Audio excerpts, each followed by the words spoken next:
Relatos de terror con Marno Loribate. Tercera parte.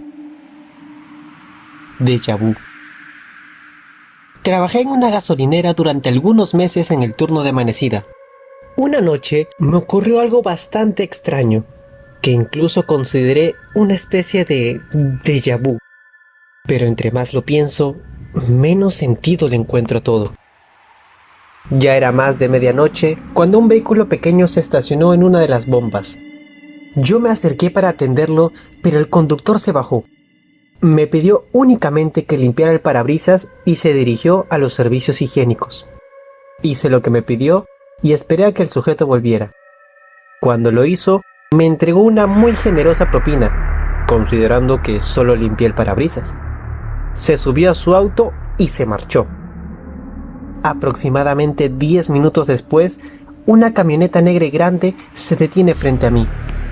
La ventana se baja y me revela a un sujeto de rasgo aterrador. La forma de su cara, abrupta y angulosa, frente alta, hendiduras en las sienes, marcadas aletas vibrantes de la nariz, una nariz de toro, falta de carnosidad, asimetría en los hemisferios faciales, unas cejas prominentes y bastante pobladas, y unos ojos firmes, redondos y vacíos. Me preguntó si había visto a una persona, dándome algunas de sus características más notorias, las cuales coincidían a la perfección con las del hombre que había atendido minutos antes. Sentí que ambos sujetos, el del vehículo anterior y el de la camioneta de ahora, se veían muy sospechosos. Así que, para evitarme problemas, respondí que no lo recordaba. El hombre me dio las gracias y se alejó, desapareciendo en la oscuridad de la carretera. Todo esto me pareció curioso e intrigante, pero pensé que todo habría quedado ahí, sin imaginar lo que sucedería después. Pasó algo de 2 horas y noté que el mismo automóvil se estacionó de nuevo en la bomba. Con nervios y miedo, me acerqué para atenderlo y ver qué quería. El conductor se bajó ni bien me acerqué, pidiéndome que limpiara su parabrisas y caminó a los baños.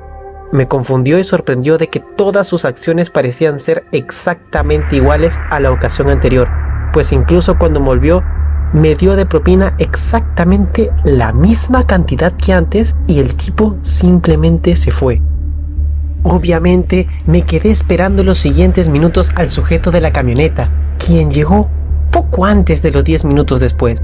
Me hizo las mismas preguntas, le di las mismas respuestas, me agradeció nuevamente y se fue. Pareció una especie de déjà vu muy extraño, o era quizás una broma que me estaban haciendo, pero sin duda alguna fue algo fuera de lo normal. El problema fue que esto se repitió una tercera, una cuarta y finalmente una quinta vez. Después de esa última, mi turno estaba por terminar y mi compañera iba a llegar a quedarse a cargo. Al día siguiente, y sin que yo le haya contado algo sobre mi experiencia de la noche, me contó sobre los tipos del auto y de la camioneta. Fue algo muy inquietante, pues todo se había repetido exactamente como durante la noche anterior. ¿Habría sido una broma de aquellos sujetos? ¿O es que estaban atrapados en un bucle de tiempo? Tal vez nunca lo sabré con exactitud. ¿Realidad o ficción? Lo dejo a su criterio. La chica del bus. Estaba viajando en el autobús esta mañana, cuando una chica hermosa lo abordó. Ella debería tener 20 y tantos años. Sus largos y oscuros cabellos estaban escondidos tras sus orejas. Yo me encontraba a pocos lugares de donde ella estaba sentada. Tuve la suerte de poder mirarla con claridad. Quedé maravillado con su belleza y como no quería olvidar su imagen, decidí tomarle unas fotos, solo para refrescar mi memoria más tarde. Entonces esperé con mi teléfono hasta que ella se volvió un poco hacia mí. Intenté tomarle tantas fotos como me fuera posible y desde varios ángulos. Obviamente todo esto evitando de que ella se diera cuenta, pero sabía que ninguna cantidad de fotos podría reemplazar la belleza de verla en persona. Ella bajó del autobús unos cuantos paraderos antes que yo y la vi alejarse entre las calles.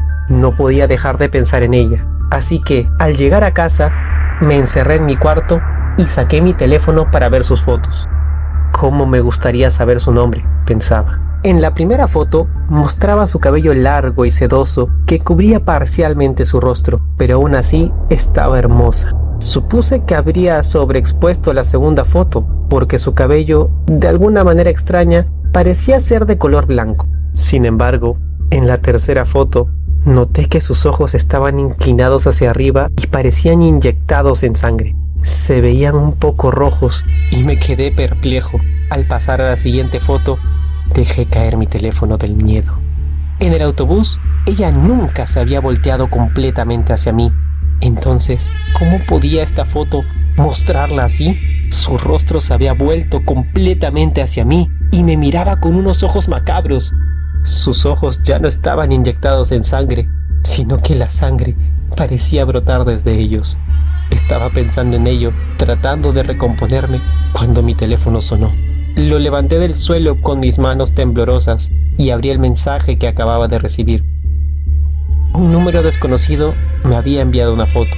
Era una foto de mí, en ese mismo momento, dentro de mi habitación, inclinándome para levantar el teléfono. Fue entonces cuando escuché una áspera y profunda voz diciéndome: yo también puedo tomarte fotos. Algo no tiene sentido. He revisado mis documentos una y otra vez. He escrito mi informe, lo he borrado y vuelto a empezar tantas veces que ya perdí la cuenta. Pero aún hay algo que no tiene sentido. El martes pasado, un taxista llamó a la estación de policía diciendo que había visto a un sujeto muy sospechoso. Después de los eventos de los últimos meses, nuestros superiores decidieron hacerlo público para pedir ayuda a los ciudadanos. Recibimos más de 300 llamadas en los primeros 3 días después de eso, pero seguíamos sin tener pistas de El Carnicero, como lo había llamado la prensa. Este sujeto había estado asustando a la ciudad durante al menos 6 meses y parecía escoger a sus víctimas completamente al azar.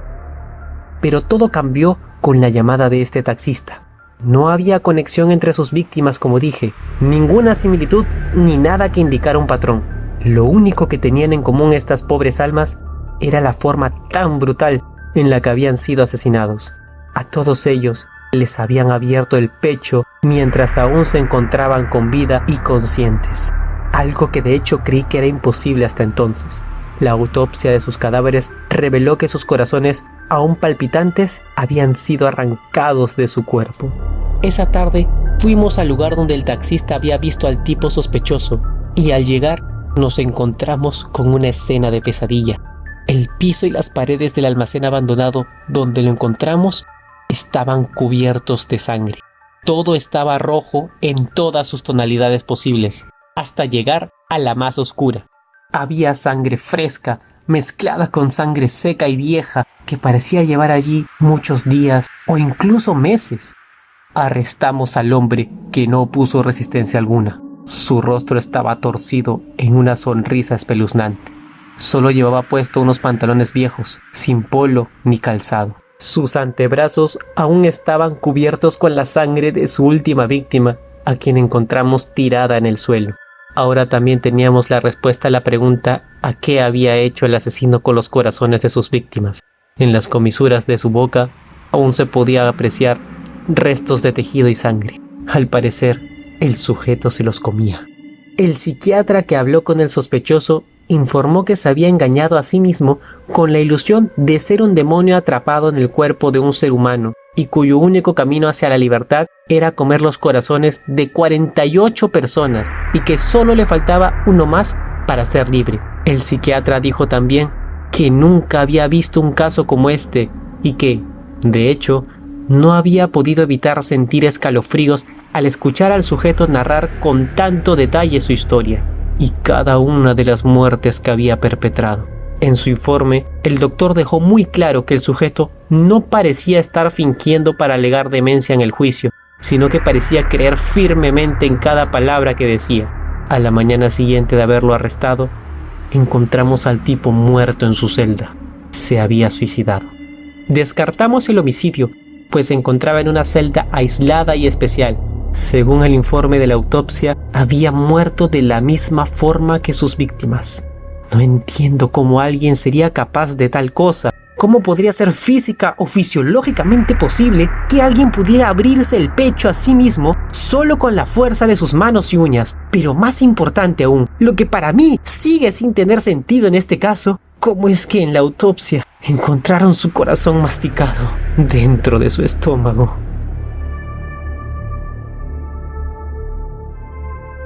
Querido nuevo inquilino, lo primero que quiero decirte es que lo siento mucho.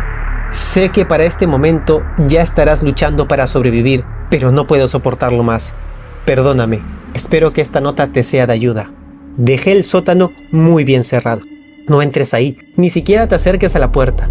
Es posible que escuches algunos rasguños o llantos, y hasta en ocasiones puede que escuches la voz de tus seres queridos diciéndote que abras la puerta, que se quedaron encerrados ahí por accidente. Ignora todo eso. No es verdad. No son ellos. Mantén siempre encendida la luz del baño por la noche y por ningún motivo entres si está oscuro. Cubre todos los espejos por la noche y si es posible, manténlos también cubiertos durante el día. Mejor aún, deshazte de todos los que tengas en la casa. No traigas a ninguna mascota. Créeme, no quieres condenar a un pobre animalito a una muerte tan cruel. Mantén las puertas de los armarios cerradas por la noche.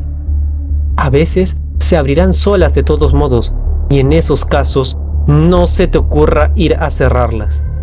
Lo que debes hacer es salir de la habitación y cerrar la puerta detrás de ti. Es muy importante que no voltees hacia atrás y no vuelvas a entrar en la habitación sino hasta la mañana siguiente. El mejor consejo que puedo darte es: ignóralos. En el momento en el que reconoces su existencia en voz alta es cuando parecen enfurecerse más. No hables de ellos, no los mires y no trates de negociar. Créeme que lo intenté más de una vez y los resultados fueron desastrosos. Por último, no pases más de 24 horas seguidas dentro de la casa y nunca, pero nunca te quedes solo en ella, ni dejes a alguien solo ahí. Que tengas muy buena suerte, la vas a necesitar. Y una vez más, créeme, lo siento mucho. El niño del bosque. Si escuchas a un niño en el bosque pidiendo ayuda, ignóralo, especialmente por la noche. Eso es lo que siempre nos decía el tío Steve a mi hermano y a mí cuando éramos niños. Y también a cualquier persona que entrara en su cantina. Él decía que cuando tenía 25 años, caminando por el bosque, escuchó el sonido del llanto de un niño. Siguiendo dicho sonido, se encontró con un pequeño acurrucado en el suelo, vestido con unos viejos jeans y una camisa roja. Sostenía entre sus brazos algo que parecía ser un muñeco viejo. Cuando el tío Steve se inclinó hacia él, notó que las ropas del niño solo eran pelos finos de colores que se encontraban en el centro de una enorme y asquerosa boca llena de dientes puntiagudos que comenzaba en los hombros y terminaba en los pies de la figura. El tío Steve apenas pudo escapar con vida de ese cebo y contó la historia desde entonces a cualquiera que se cruzara en su camino. Esta historia fue rápidamente muy conocida por todos los alrededores de nuestro pequeño pueblo y no había nadie quien no la conociera. Personalmente, nunca creí que en el bosque habitara una criatura gigantesca cuya boca imitara la forma de un niño herido para comerse a las personas, y pensé que todo eso eran solo historias que mi tío había inventado para ganar algo de fama en el pueblo. Mi hermano, por otro lado, creía la historia de nuestro tío al 100%. Para poder resolver el misterio, decidimos explorar el bosque muchas veces para tratar de encontrar a ese niño, a pesar de que nuestro tío nos advirtió de que no lo hiciéramos. Nunca logramos encontrar nada. Él argumentó que tal vez el sonido de nosotros conversando podría haber ahuyentado a la criatura, así que un día decidimos separarnos para explorar cada quien por nuestra cuenta y acordamos regresar a casa a las 5. Pero a las 5, mi hermano aún no había regresado. Tuve que mentir cuando me interrogaron, pues nadie podía saber que habíamos estado explorando el bosque solos. Temía más por el castigo que por el bienestar de mi hermano. Los bosques en los que estábamos eran solo un parche de bosque en unas pocas hectáreas entre algunos edificios de departamentos grandes y un supermercado. Así que, incluso si mi hermano estaba perdido, pensé que alguien lo encontraría rápidamente. Pero mi hermano nunca volvió. Cuando la policía me interrogó, dije que no sabía nada. Encontraron el cuerpo de mi hermano unos días después. Se había caído en un agujero cubierto de fango, dejando solo su cabeza y un poco de su mano derecha en el exterior. Se había roto el brazo, por lo que no había podido salir. Ahí se había quedado, agonizando, indefenso contra los cuervos y otros animales. Para cuando lo encontraron, la mayor parte de su cráneo estaba despellejada y ya no tenía ojos. Hace poco me enteré de que al menos 20 personas habían oído a mi hermano pidiendo ayuda aquella noche. Uno de ellos incluso recordó haberlo escuchado gritar que su brazo estaba roto. Pero todos decidieron ignorarlo. Dijeron que evitaron seguir los gritos porque le temían a la criatura del bosque. Si te gustó estas historias, no te olvides dar like y suscribirte. En la descripción encontrarás los enlaces a otras historias ya subidas por si no las has escuchado aún. Ten una feliz noche y conmigo será hasta otra oportunidad.